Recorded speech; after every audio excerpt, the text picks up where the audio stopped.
Hi guys, so I'm going to be doing a series on the 5 things you shouldn't do when buying a house. This is number 1. So we know it's easy to get overexcited when buying a new house. In your mind it's a done deal, right? Your offer was accepted and you're just waiting on those keys. You start planning your new decor and looking for new furniture because you want everything to look good and you want it to arrive, moments after moving. Well, that's okay as long as it stays in your mind. Don't go on a shopping spree unless you have the extra cash not required for your transaction to go and buy them. Because if you're putting anything on credit, even if you're doing these buy now, pay later with the store, they're going to run your credit. And that could be enough to completely put kibosh on your mortgage. Stay tuned for lesson number 2. Hi guys, so I'm going to be doing a series on the 5 things you shouldn't do when buying a house. This is number 1. So we know it's easy to get over it. All right, so a little bit of a kerfuffle there because I couldn't get the stupid mouse to, get that video off. I couldn't stop you talking, Russ. Why did you want it off? Because it had already played once. Yeah, Hi, everybody. Right. Welcome to our broadcast. I'm Kimberly Mann. And I'm Russell Mann. And we are the team leaders here at TAMT Homes at Shore West Realtors. And we're coming to you live today to talk about the 5 things that buyers must not ever do when they're in their transaction. Yeah. So basically, if you're buying a house and you've got an accepted offer, just don't do it. So the old Nike slogan, just do it. Yeah. This is like the opposite. It's the opposite. This is like, just don't do it. Do it. Just don't. And we know some of these reasons, some of these things can be really tempting. Absolutely. And I will say this does not just apply to first-time home buyers. No. This also applies to the majority of who we work with, which is our move-up buyers. Anybody getting a mortgage. Yeah, anybody getting a mortgage, but also the people who are moving up to the new house. Sometimes they're having to leverage a little bit more money at the end than they expected, and we do not want them to be short at all. Unprepared. Yeah.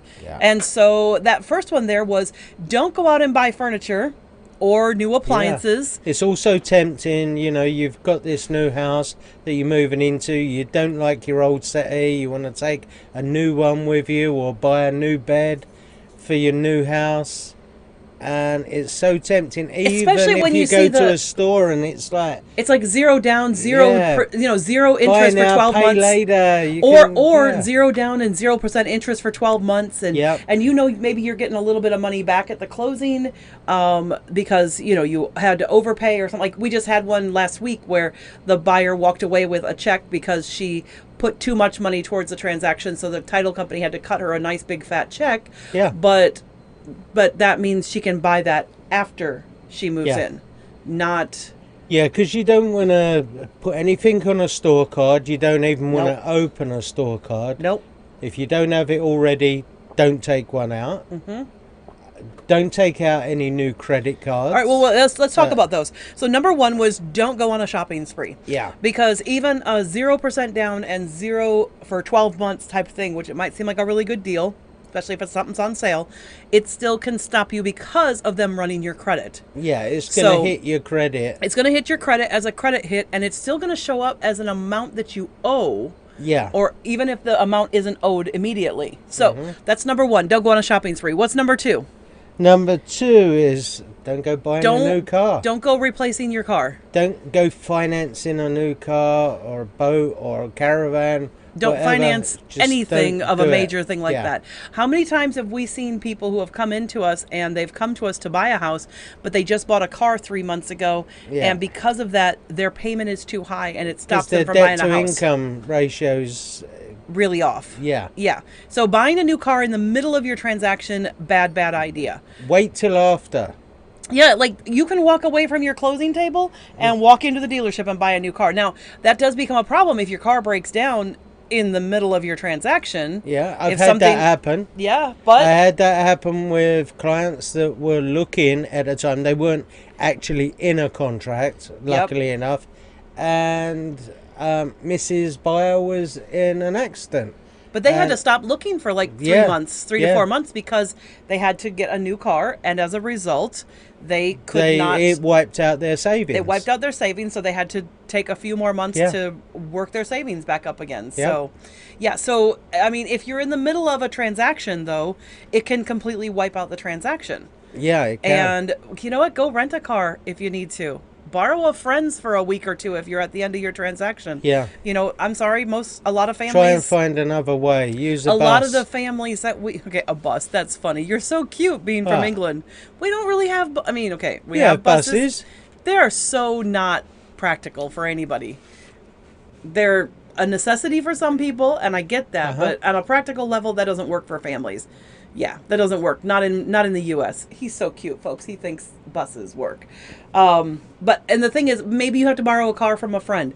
Maybe you have 2 cars in your family. One breaks down, and you got to go with one car for 3 or 4 weeks. Yeah. Do what you need to do just to get through the transaction, and then go take care of that afterward. Yeah. Otherwise, you could lose the house, that beautiful dream house that you've been you've been planning and saving and working on your equity, and now you're upsizing to that beautiful dream home. Because first home is never the dream home, or rarely the dream home. It's very rare. Very rare that it's a dream home.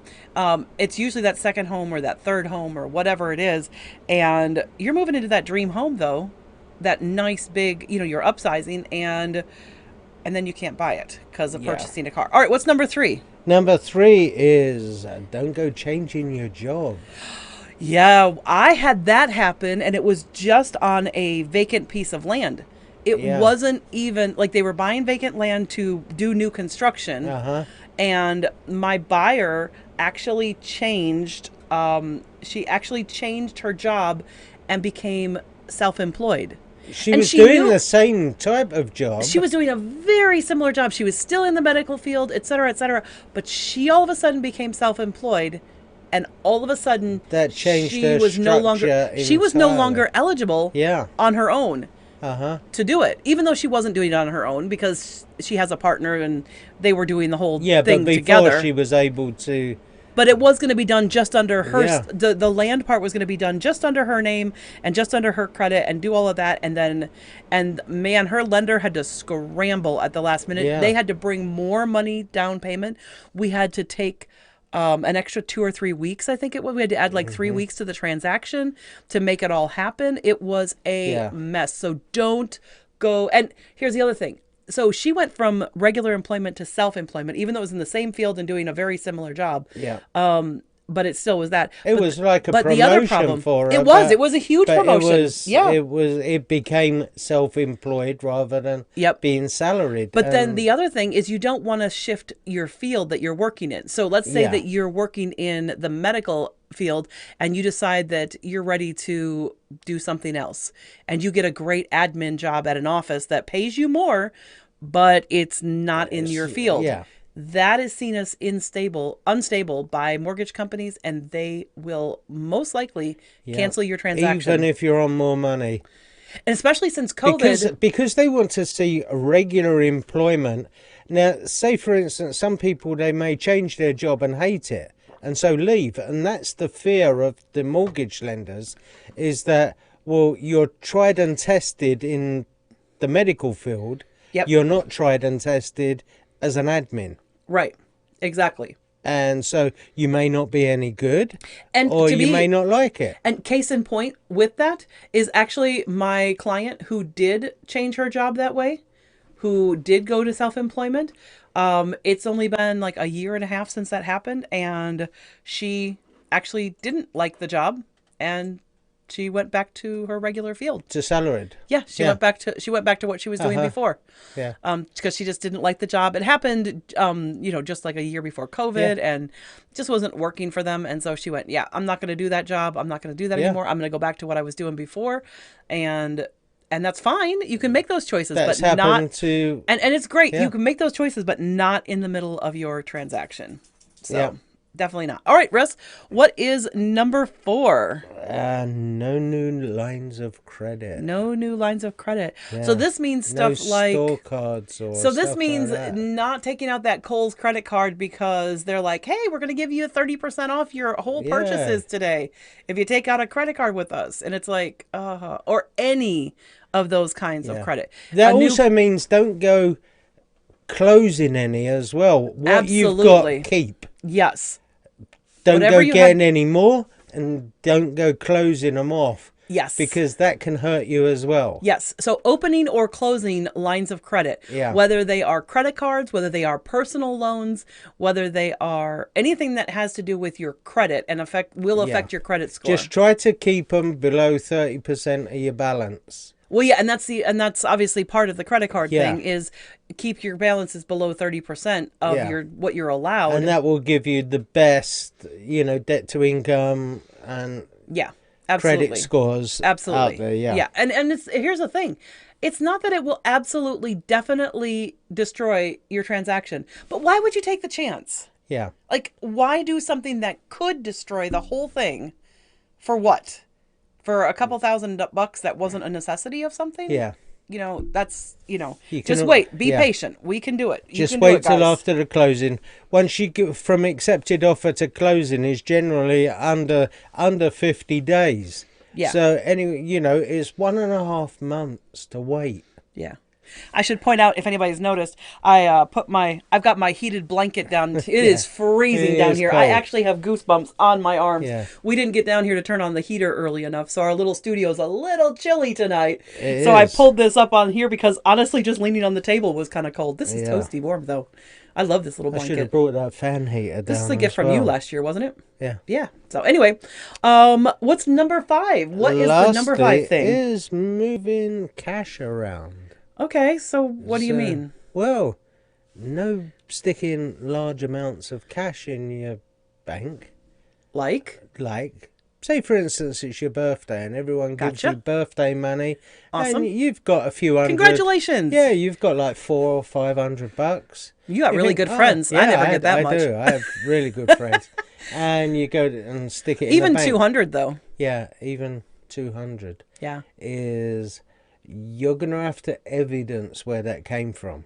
So we've had people who have been pregnant and during their transaction, they've had a baby shower Yeah. or they're engaged and they've had a wedding shower or a birthday party or some other Yeah, event and like people know that. they're buying a new house, so they Yes, chip in, they they're give like being money. generous and yeah, exactly. They're like, oh, here, we'll give you some extra cash. You can buy something new for the house yeah. or it's a congratulations, you guys are getting married. And here's a lot of times it's wedding cash. Like Yeah. we actually had one couple who got married in the middle of their transaction. Yeah, Do you they remember did, that? yeah. And they had cash, but we made sure that they knew ahead of time, do not put that cash in your account. So what do we suggest people do, since we don't want them to put it in their account? It doesn't mean they can't use it though. No. So what should they do? All cash is gratefully received, but Yes, you are always welcome to give us cash. That's what he just said. But- His birthday is October 24th, and Russ will receive any cash you want to send him for his birthday. Anyway, But the carry best on. thing to do is what you would normally use your credit card for, like paying for gas and stuff like that. Normal, Yeah, you might run-of-the-mill, actually. going shopping. You Well, maybe might you were going use to your stop at credit card. Like, I know for me, I use my cards for everything, whether it's my Yeah. debit card or my credit card. I really just don't do cash hardly Mm-hmm. at all. But if you get a bunch of cash like that, then instead of doing your grocery shopping with a card, then pay with it with cash Pay at the for it with cash, yeah. at the register. Yeah. Or if you're going to go out to dinner one night, instead of putting it on your card like almost everybody does, go ahead and pay for Take it with your cash. cash. Yeah. Pay for it with your Yeah, cash. use the cash for things like that. Yep. But don't go putting large sums. And large sums, we mean anything over about 200. $200. Yeah. They deem as a large sum. The other and thing the we've had reason people for that do- is because people used to money launder. Not used to. Well, People still they money still launder. do. But and that was a way. But real that's- estate is an easier way of Real estate money is the laundering. top money laundering Yeah. is the number one way. And if any of you have seen Breaking Bad, you'll know this. It's actually, that part is actually true. Real estate is the number one way that people launder money is Yeah. through real estate and through businesses, like fake businesses and things like that. And so the real estate industry is really watched, and mortgage companies are really watched for large cash stuff. Now, I think $200 is ridiculous because nowadays you can't buy anything for $200, and you're not laundering money if you're putting in $500 into your account. However, That's what the regulations. Because it's a large sum and you do need to put it in your bank.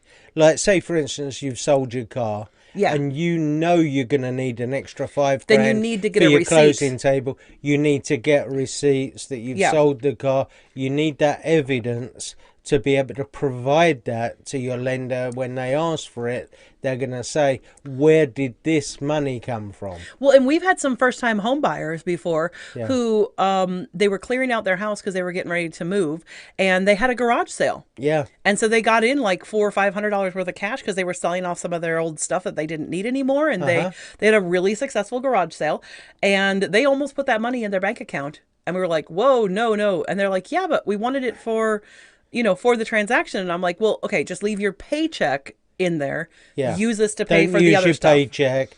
Yeah. Leave that in your bank account, and then use you can just the leave cash more of your for paycheck other in. Stuff. Yeah, and the cash can be used for other things. So those are our top 5, and a lot of them have to do with credit, employment, cash. It's all about moving money around. So if you guys have any other questions and want to learn more about this, go ahead and tag us, DM us, drop us a note, whatever it is. If you're on YouTube, do us a favor, click like, subscribe, turn on that notification bell. We'd really appreciate it. And you'll see us come up every week. If you are on Twitch, just drop us a line that says, hey, I'm here. If you're on Facebook, shoot us a DM if you have any questions, or drop a comment in the chat below. And we'll be happy to answer it. And even after the broadcast is over, we still answer questions. Of course. Absolutely. But I think that's all we had for tonight. We just want to go over really quick those 5 tips. And by the way, the video we showed you, that's on TikTok. That just went up today as tip number 1. So if you want to see Russ talking about it on TikTok, he will be there tomorrow. And then Monday, Tuesday, Wednesday with the last 3. Yeah. So you will see those come up on TikTok for join me on TikTok. Yeah. So Real Estate for Real People is our handle there. It's under my name technically, but we put up everything for any team member. So so join us on TikTok, and we'll see you guys later. Have a great evening. Bye. Bye. See if I can actually get this to work, because this is the problem. We can say bye. Do you want the mouse mat? No, I'm all right. You got this, folks? Use an envelope. I don't need to now, because look. Ta-da. Ta-da. Bye, guys.